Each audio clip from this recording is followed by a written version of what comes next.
they asked me to pick some music as well, so I did. I hope we can hear it. It's still working.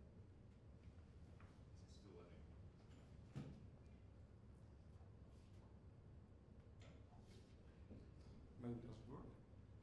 Oh, it's up.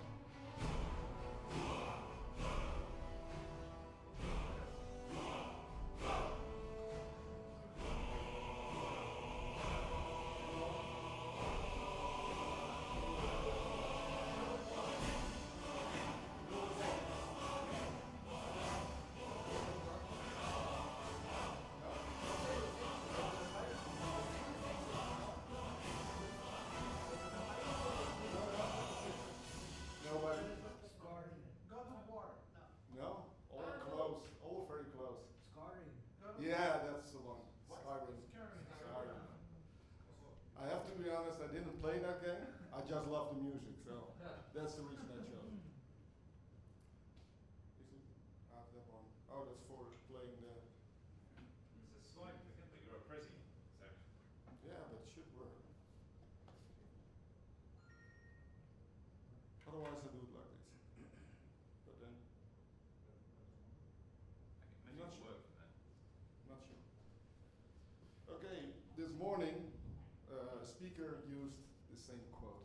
That happens sometime. Must be an important quote then. A bad system will be a good person every time.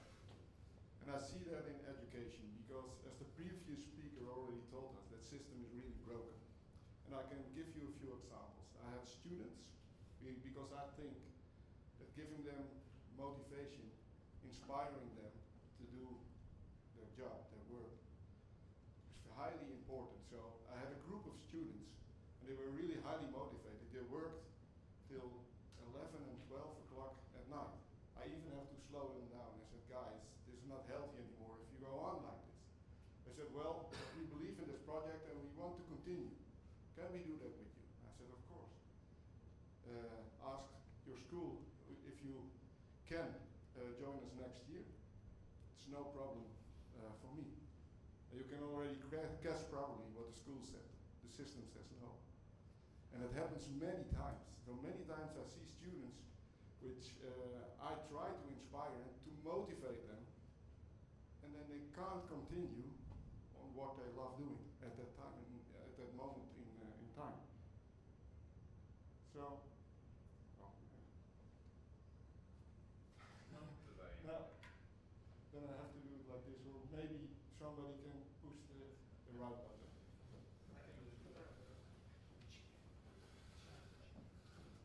It's easier also to have my two hands free. This is a picture of me. Always makes me laugh because I'm desperately trying to look intelligent, and that's a really tough job for me. So, but I have a big history. I've made 15 years within the gaming industry, developed a lot of games, of course, with an excellent team. And before that, I was into ICT. And now, for only 20 months, I'm teaching and do renewal of education. The favorite quote of mine is something of Alan Watts. This is the real secret of life, to be completely engaged with what you're doing in the here and now. And instead of calling it work, realize it's play. It's still inspiring to me somehow. It raises questions every time.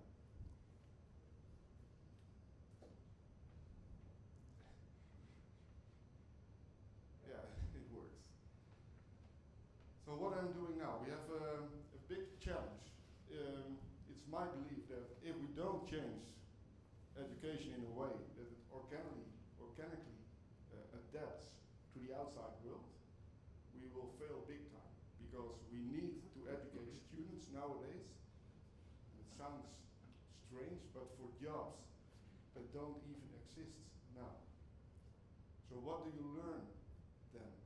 What do you teach them if you don't know which jobs will be available or come available? So that's the challenge we have. And well, to go on with that, what experts say about education already for years, annoys me because they're completely right. They're saying the same thing for 10 until 20 years now, and we don't do anything with it. So the first one, Sir Ken Robinson. Probably everybody's seen his talk, and otherwise I should advise you to do so. Look at the talks of Sir Ken Robinson about education. What it's saying, we have now a linear process of teaching people, but nothing in this world goes linear, right? You have moments, you have stuff that you're not good at, but stuff that you're good at, you have moments that you're not feeling right, so it always goes up and down, and you can't, what's the use of a grade if you get not a sufficient enough grade if you're in that period? What does that do for you? It doesn't stimulate you, it pushes you down. So he said we need a evolution of the current system isn't enough. We really need a revolution, so get rid of that old system, put a new one in place. The next one says almost the same thing. Tony Wagner says, this system doesn't work anymore. With the millennials, with the pace in which things change, innovation, the pace where it goes, just doesn't work anymore. And he's almost, you should almost say he's a gamification expert, because he says we need play, we need passion, and the students need really a purpose to be motivated. And I have two more. Well, Rutger Bregman, you probably don't know him, but he's a famous columnist in the Netherlands, and he writes his columns with a science background. So what he writes is always interesting. And he says, and that's a really hard one for a lot of managers, quit control and long live the intrinsically motivated human. And that's really hard, to let go of control and let just things happen and deal with what happens. And the last one is, that's a really interesting research done by Angela Lee Duckworth. So we teach kids, students, everything. And she did research on the most successful students. And guess what they have in common? All of them. It's not about the highest IQ, it helps, but they all have in common grit. They just are very determined to reach the goal somehow. So maybe schools should work more on building grit. And that's what we are trying to do. And when I say we,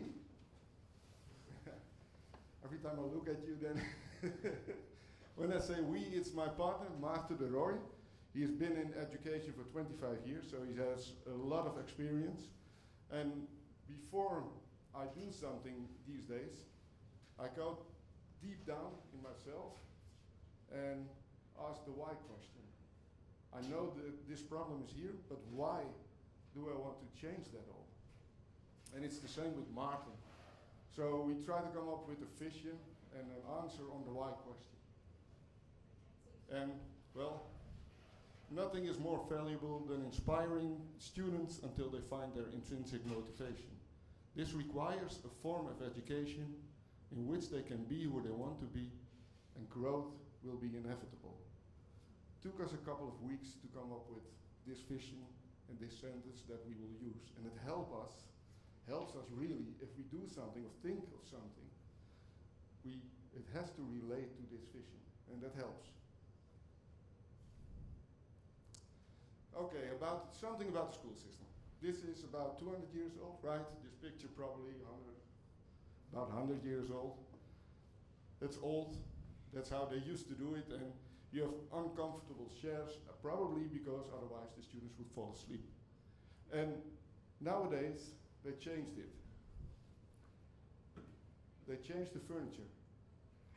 And probably the chairs are now more comfortable because some students are relaxing now. So there are a lot of things have changed. With Protoplay, we also took care of the environment. We didn't want to do it as students supposed to, or expected, I might say. So you see, it's different. You see a different dynamic. You don't see teachers for a classroom because students pull the information out of us. They ask it when they need it to succeed. Yeah, I can relate to a lot of things you were saying, by the way. Next one. We use a lot of challenges within our course, and the course is about six months, and the complete course is a game. The complete course is a game. And we use a lot of challenges. This one is an interesting one. We take a lot of time for the students to know each other, because they have to work in teams. The better you know each other, the better you trust each other.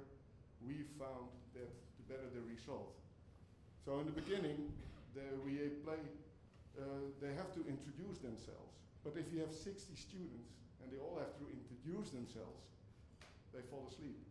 So we thought, okay, we need to make that different. So we added a game, and you have to catch things when you after you tell a story, they throw fishes at you, and that's enjoyable. That's the only thing that it does. But in the meantime, we learn from the students, because a lot of them don't catch the fishes. And those are the guys, when they do a presentation, they don't look at the people. They're just not aware. So a simple game like this tells us a lot about the students. So, another thing that is important to us, I don't know how it is in other countries, but in the Netherlands, we focus on the wrong things. Every student can think of a new idea, right? That's not so hard. And some ideas are good, some are not so good. Turning that into a good concept is already more difficult. But the most difficult thing, we all know, because we have businesses, is making it happen. And they don't teach students that, not at all. And here's the moment that I thought, okay, should I tell you what we do at Protoplay, or should I let the students tell it themselves? So they made a short movie, and they tell themselves how they feel about what they do. Please.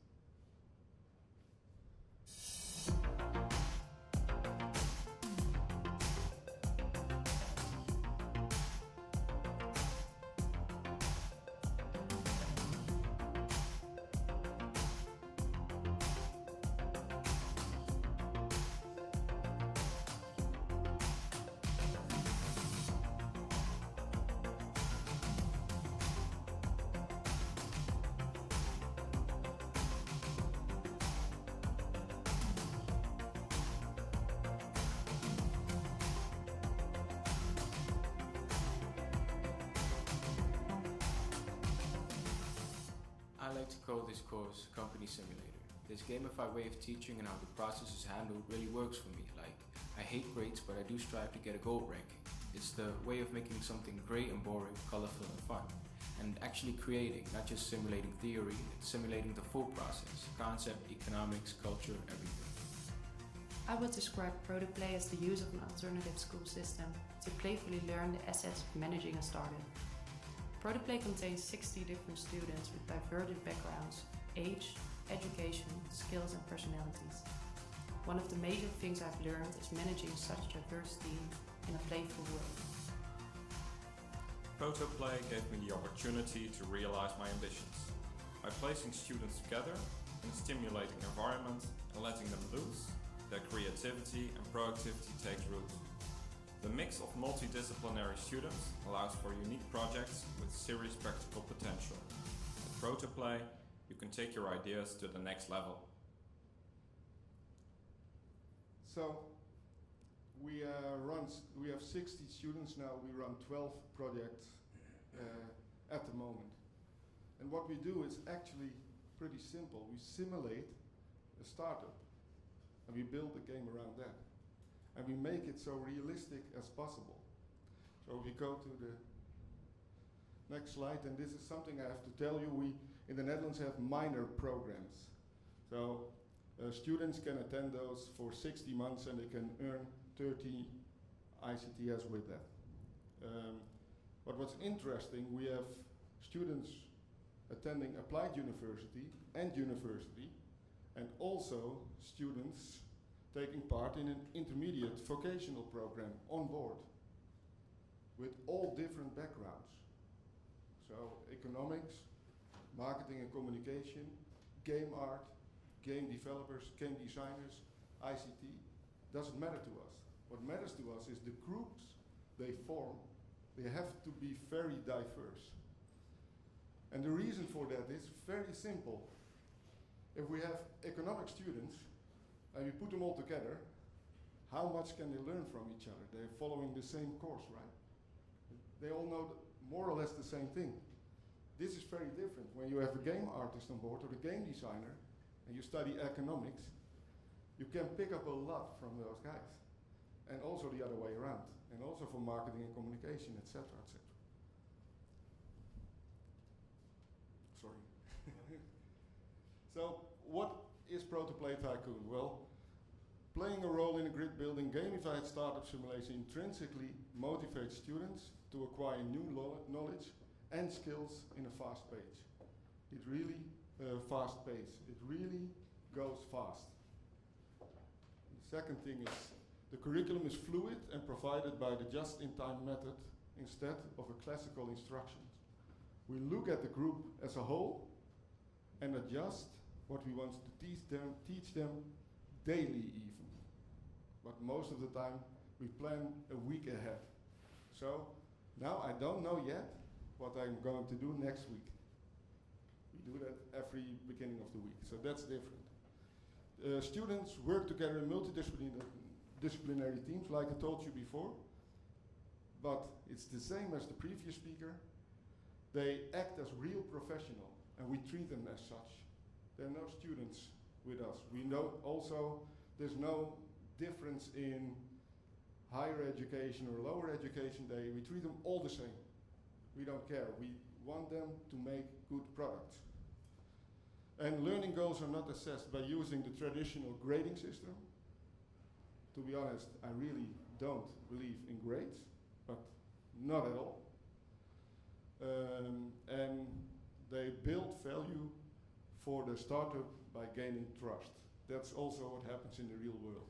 We have a good company and people trust you. And I mean trust you doing a good job.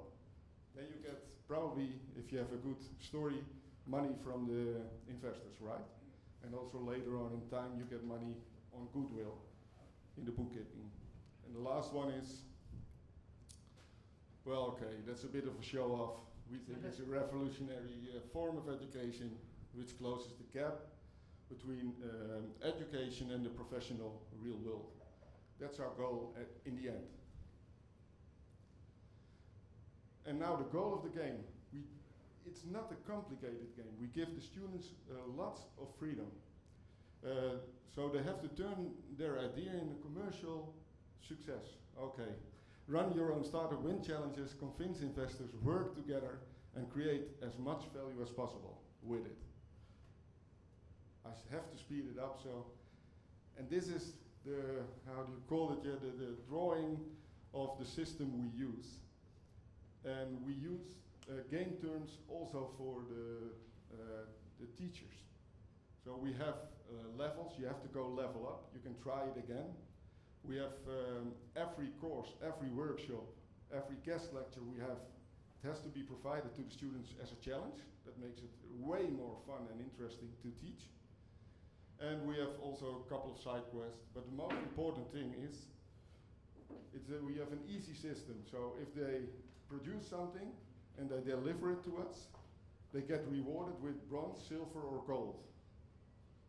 That's not so special, but with it comes play money. And they need play money to pay their employees, to pay rent. It's really the same as the real world. And the better the work, sounds familiar maybe, the more they get paid. And we solved the problem with the money. We created scarcity, so they never have enough. And that helps as well. Yes, next. I shall try to wrap it up, but this is from last week, the dashboard that we use. We have this always in the classroom or the class environment. And this is how we build Grid, because they all need to reach this line. That's when you are break even. Because they deliver stuff to us, we judge it, and we say, okay, the value on this is so high. The need to reach that line, but that's the investment. And every time they give us something, we invest more. So the line keeps pulling away from them. That's how you build grit. So when you think you're there, you're not. And it sounds, maybe it sounds like, what are you doing with these kids? But it's like the real world. When you have made an investment, you have to return the investment. Next. Almost to the end. One important one, be who you want to be, is very important for the students we have on board. And if you can, you go fast forward now, I have some pictures. Okay, we can play all kinds of games, relax when they want to, playing with technique, making money, and at the end, play hard, work hard.